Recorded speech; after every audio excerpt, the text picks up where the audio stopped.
shkputja totale e fëmijëve nga aktiviteti edukativ dhe arsimor është jashtëzakonisht e dëmshme për fëmijët, është jashtëzakonisht e dëmshme. Realisht një shkputje totale ata mund t'i kthejnë në nivelin zero ose në nivelin fillestar të njohurive të tyre. Andaj do duhet që ky boshllok ose ky pushim të mbushet me gjëra tjera të dobishme, ndoshta me disa aktivitete dhe njohuri që ju mungojnë ndoshta gjatë fazës së mësimit. Andaj patjetër që prindërit duhet t'ju bëjnë një agjendë fëmijëve të tyre për kurse, për lexim librash, për mësim plotësues, kurse aftësuese. Njëri për 3 muaj mundet me mësu një zanat. E besa me qenë kogja i hull dhe impret mundet me mësu ndoshta edhe një gjuhë të huaj, mundet me mësu kogja një pjesë të madhe të Kuranit.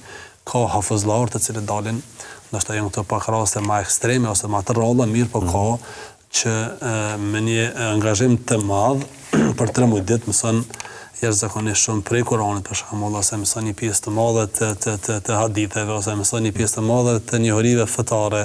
E gjatë verës sigurisht që edhe mësim besimi është më i shprehur. Po, shumica e xhamive thuajse në vendin tonë ofrojnë kursin e njohur si kursi veror. Përkundër mësimeve, për kurse po si mësim besimi gjatë kurseve ose shkolla verore, kurset verore janë shumë të dobishme dhe të nevojshme për fëmijë. Do rëndzar një pjesë e madhe e fëmijëve për shkak të agjendës së tyre në shkolla, por dhe prindërit e tyre pak a shumë hezitojnë me i dërguar fëmijët e tyre në kurse shtesë për shkak që mos po rënohen fëmijët. Andaj është kjo kohë përshtatshme shumë, ose është kohë ideale dhe artë që fëmijët të ofrohen disa kurse të natyrave që i kanë munguar ndoshta për gjatë vitit.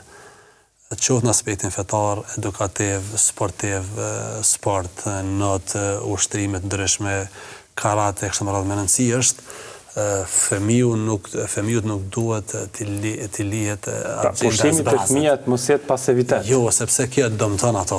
Sidomos nëse ai lihet i lirë dhe shumicën e kohës pastaj do ta kalon në rrjete sociale, në telefon ose para ekranit televiziv. Kjo do të ishte vërtet, do të ishte një dëmtim jashtëzakonisht i madh për fëmijën. Andaj le të shfrytëzohet pushimi për fëmijët, për aktivitete, rishfrytëzohet për natyrë, sa më shumë ata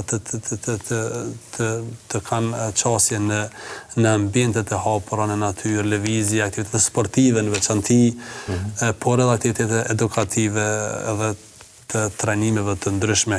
Ka trajnime të fushave të ndryshme në IT, në programim që do në zemër po e shohim që ardhmja që ne po qënë, andaj ndoshta një nxënës i klasës 7, 8, 6, mëson një kurs tash për 12 ditë të programimit dhe ja shehojnë ai dhe familja e tij pastaj me vite të tëra, dhe në natyra ose në nivele të tjera.